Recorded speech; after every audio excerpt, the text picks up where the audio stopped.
Okay, we're discussing chapter 5 of conceptual physics, Newton's third law of motion. Um, here we go. We're in this lecture. Let me dismiss this so uh, it doesn't disturb the screen. Um, this lecture will help you understand the forces and interactions, Newton's third law of motion, vectors, and the third law, and a summary of Newton's three laws of motion. We're going to go through, and since this is the last law, we're going to go through all three laws of motion. So let's forces and interaction. Interaction is between one thing and another. And so it requires a pair of forces acting on two objects. Example, interaction of a hand and wall pushing on each other. A force pair. You push on the wall and the wall pushes on you. So it just feels like you're pushing on the wall, but if the wall weren't pushing back on you, you would fall straight into the wall. So there is it's pushing back on you. Whenever one object exerts a force on a second object, the second object exerts an equal and opposite force on the first. So you strike a hammer, the peg will actually have force against the hammer, and that's what brings the hammer to a stop. Okay, a soccer player kicks a ball with 1,500 newtons of force. The ball exerts a reaction force against the player's foot of A, somewhat less than 1,500, B, 1,500 newtons, C, somewhat more than 1,500, or D, none of the above. Well, it's B. It's going to be exactly the same amount that the player's foot exerts against the ball. Okay, action and reaction forces. One force is called the action force. The other force is called the reaction force. They're co-pairs of a single interaction.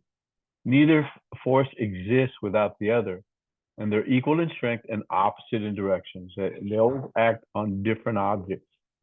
Just like you have your hand on the wall, you have the wall on your hand. Your hand and the wall are two different objects. Okay, the re-expression of Newton's third law. To every action, there is always an opposed equal reaction. Example, tires of a car push against the road, and while the road pushes against the tires forward, the road pushes the tire forward.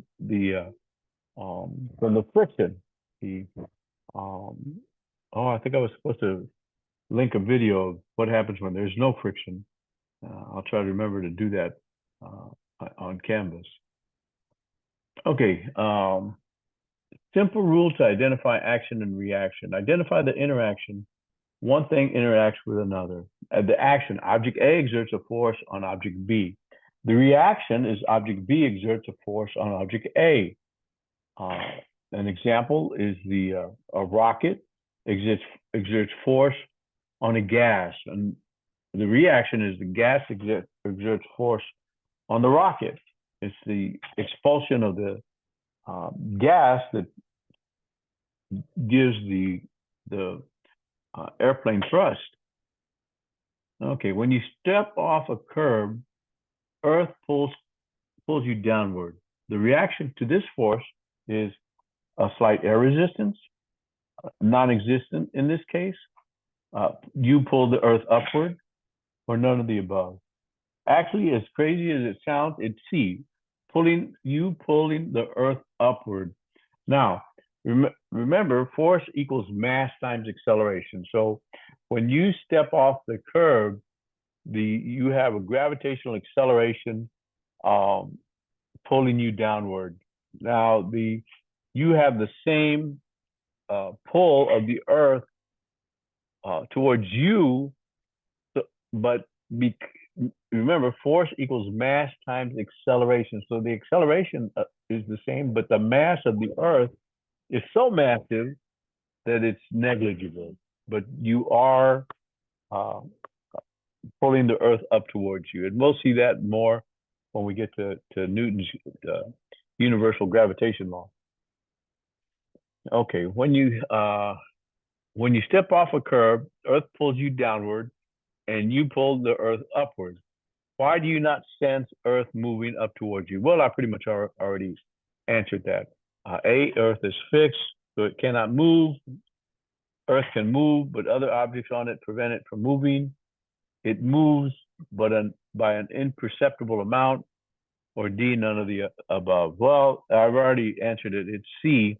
It is such an uh, in infinitesimal amount that it's not perceived.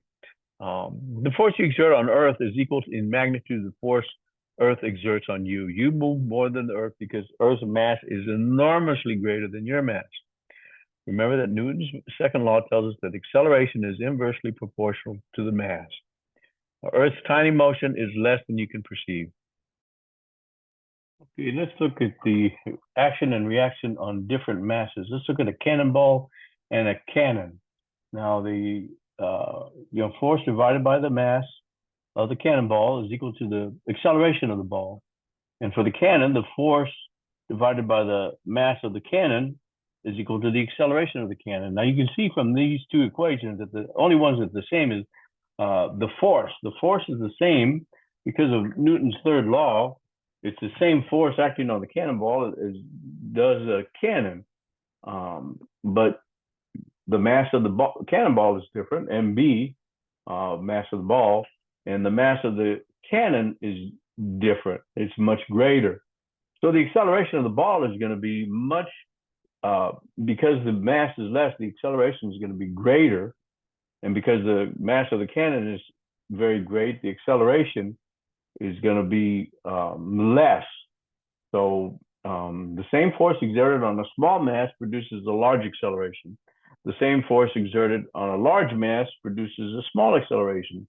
If you've ever fired a pistol or a rifle, you can feel the recoil. The recoil isn't as strong as the force. I mean, the force is the same, but the acceleration of a bullet coming out of a rifle is very great, and the acceleration on the rifle or pistol hopefully is not too great enough for you to keep holding it. Let's look at this next graphic. When a cannon is fired, the accelerations of the cannon and cannonball are different because the forces don't occur at the same time. Forces, though theoretically the same, in practice are not. C, the masses are different. And D, the ratios of force to mass are the same.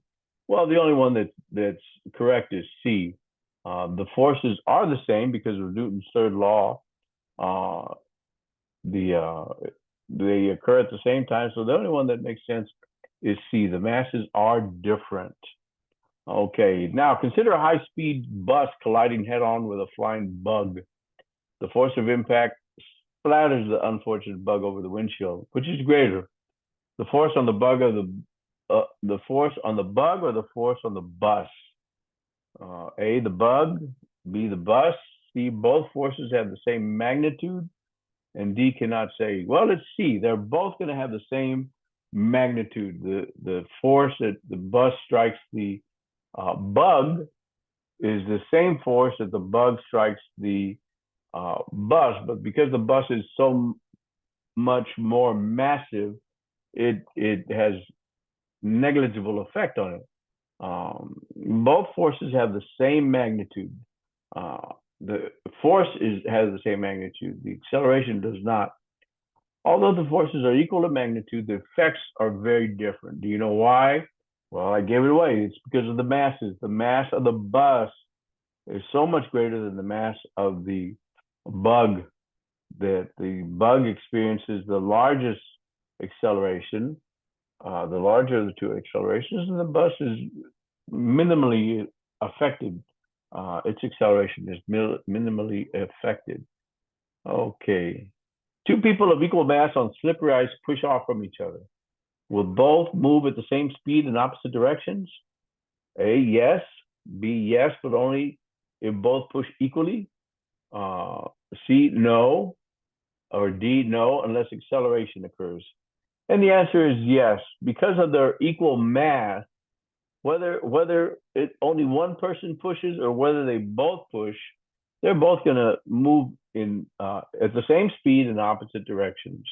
Because let's say the one person doesn't push, the fact that the first person does push, that force by Newton's third law will be felt by the person pushing. So both the pusher and the pushee, let's say, are will feel the same force and will accelerate. And since their masses are equal, they'll move with the same speed in opposite directions. Okay, and well, here's the answer. Yes, regardless of how the people push, the forces they exert on each other will have equal magnitude. Since equal magnitude forces acting on equal masses produce equal accelerations, both people achieve equal changes in speed. Okay, define your system. This it can be a little confusing to students. I'm not gonna. It's not. Um, it can be confusing, is all I'm saying, and I'm not gonna rely on your understanding of it to a great uh, deal. Define your system. Consider an orange on a cart. An applied external force causes the orange to accelerate in accord with Newton's second law. The action force is depicted here by the red vector. Now, the reaction force, consider the orange and an apple pulling on it. Action and reaction do not cancel because they act on different objects. The external force by the apple accelerates the orange.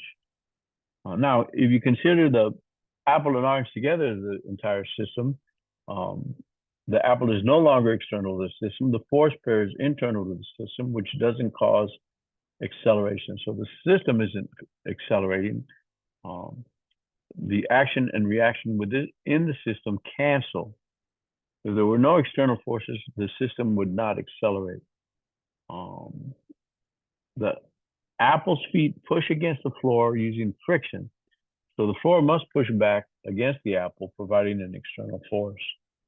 The external frictional force exerted by the floor on the apple's feet can accelerate the system. So it's the system of just the orange and apple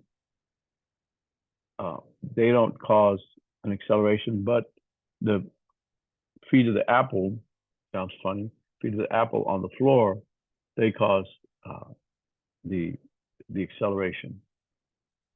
Okay, the apple and orange system will move with constant speed. If give it again. The orange loses mass, the apple gains mass, another external force counteracts the friction force on the apple's feet. None of the above. And I already gave it away. It's C. Floor friction acting on the cart's wheels or the drag force produced produced by an opposing wind would be examples of such external forces. Let me read that again. Floor friction acting on the cart's wheels or the drag force produced by an opposing wind would be examples of such external forces. Okay, consider the flight of a helicopter. When lift is greater than the helicopter's weight, the helicopter will move upward, move downward, hovers in midair, none of the above. Well, if the lift is greater than the helicopter's weight, then it's going to move upward, B. And that's the case. Okay. A bird flies by counteracting the Earth's magnetic field. Well, that's not the case. Pushing air downward so the air pushes it upward. Hovering in midair, inhaling and exhaling air. Well, that's B. Pushing downward so that the air pushes it upward. Okay. Slightly tilted wings of the airplanes deflect oncoming air downward to produce lift, oncoming air upward to produce lift. Both A and B, or neither A and B. Well, it's downward. It's A, oncoming air downward, but there's going to be more to it. I think we'll get to it if we study the Bernoulli effect. But their explanation is a wing diverts air downward by exerting downward force on the air. The air accordingly exerts upward force on the wing, called lift. Horizontal forces exerted on the wing by air are called drag forces. Okay, compared with a lightweight glider, a heavier glider would have to push air downward with greater force, downward with the same force, downward with less force, or none of the above. Well, if it's a heavier glider, would have to do it with a greater force. The force on the air deflected downward must equal the weight of the glider to maintain altitude. Okay, vector components. We've had a little bit of vectors. We did it with, like an airplane flying at a fixed speed into a crosswind. So we um, studied these slightly. This is just a variation on those same topics. Vertical and horizontal components of a vector are perpendicular to each other, and they're determined by resolution. If you have this vector here, the velocity of the stone, it has a vertical component and it has a horizontal component. Those two components, you get the square root of the sum of the squares, and that's equal to the velocity of the stone.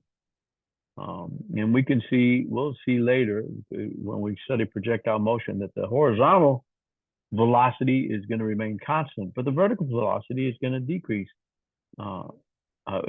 It's going to change. You throw with an initial velocity up, by the time it reaches the peak, is zero velocity, and then it starts to go downwards simply from the gravitational acceleration.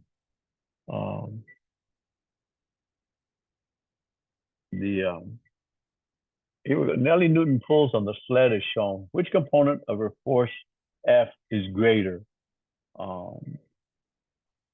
Well, if you just look, he's pulling at an angle. This one is the larger of the two, and the vertical one is smaller. So the horizontal component, Fx, is greater. What other forces are not shown on the sled? Well, you have the gravitational force and the normal, the weight mg and normal, and also act on the sled, but they're equal, so that it doesn't add to the acceleration. Let's see. Two forces act on the block of ice. As the ramp is raised, which force remains constant? Well, the gravitational force mg is going to be the same. Now we'll see that the normal force is going to change, and the component parallel to the surface is going to change too. But the force that remains constant is the gravitational force mg. It's going to be the same. And okay, as the ramp is raised, how does the magnitude of n change? Well, when it's horizontal, you've got maximum mg. As it's tilted, mg is going to be decreasing by a factor, and decreases with increased angle ramp. And I'm going to show you a demonstration of that in a little bit. When the ramp is raised 90 degrees, what is the net force on the block? Well, it's mg. It's we're assuming no friction on the block of ice, so it's fully mg. The net force is mg. Okay. Can you see the normal and mg are equal and opposite? They're equal and opposite here. The normal, this actually should be smaller than this one, and it's less on the incline because it's reduced by a factor from the angle. Can you see that the resultant of N and mg is the force propelling Nellie downward on the hill? And can you see which component of mg is equal and opposite to N? This component is opposite N. Now, I'm going to switch shares. I'm going to go to new share. I'm going to go to Mathematica. Mathematica is a great, that's not the one I want. Let's see. Where's my Mathematica?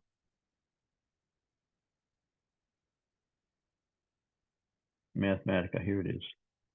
Now, it's in an opposite direction, but let's go all the way to 0. It's now there's no horizontal direction here, and you can't see the uh, vertical component, but it is equal to the normal force. Now, as I start to raise this angle, you'll see that this side parallel to the surface, to the sliding surface, it's going to increase. So let's do that again. Watch that purple, and that's mg sine theta. It's increasing. It's increasing. So it increases. The factor is the mg sine theta, or is a sine theta reduction. And I can't, if I take it all the way to 90, I can't, it gets an error. So it goes up to 89 degrees. And it's almost fully mg. Now notice let's look at what happens to the normal force. As I raise it, the normal force gets smaller and smaller and smaller. That's this blue line here, to where it's almost negligible here when it's almost vertical. Okay, so there's a dynamic way of showing how these angles increase and decrease. So the normal force is reduced by a cosine theta factor, and here the sliding force increases with a sine theta factor. Okay, I thought that was a good little demonstration, dynamic demonstration. I did not write this code. In fact, I don't know who wrote it. There's a Mathematica provides you with a whole bunch of demonstrations. I just copied it from the demonstrations pages from Mathematica. Okay, well, I think that's it for this demo. Let's go back to the PowerPoint, Microsoft PowerPoint. There we are. So we saw that the n decreases as the slope increases. Okay, I think Newton's first, this is a summary of Newton's laws. Newton's first law of motion, the law of inertia. An object at rest tends to remain at rest. An object in motion tends to remain in motion at a constant speed along a straight line path. And that's, in the absence of any external forces, it's going to remain in a straight line motion at a constant speed. Newton's second law of motion, that when a net force acts on an object, the object will accelerate. The acceleration is directly proportional to the net force and inversely proportional to the mass. Not only is it directly proportional to the net force, it's in the same direction. The acceleration is in the same direction as the net force. And then Newton's third law of motion, whenever one object exerts a force on a second object, the second object exerts an equal and opposite force on the first. And I think that is it for this particular chapter. Good time to start. I got to go to the internet.